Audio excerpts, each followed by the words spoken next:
She calls me day and night.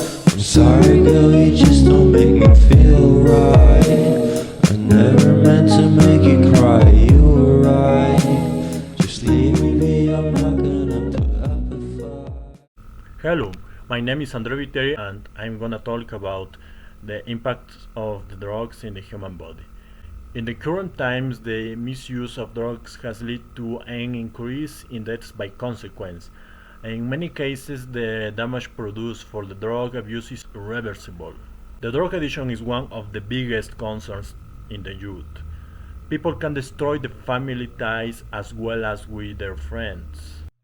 The problematic of the drug abuse has existed for decades and killed millions of people. These substances change the brain function and therefore many people develop addiction. With addiction comes all the affections such as emotional changes, deterioration of the immune system and death in most of the cases. The AIDS, cancer, hepatitis, heart failure and overdose are some of the impacts in the human body.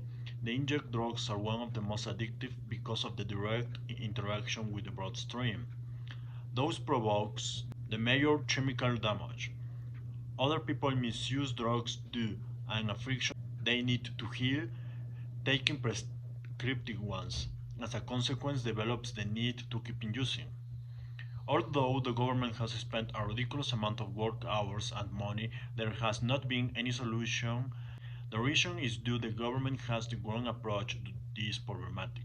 They catalog the drug abuse as a crime and not an illness.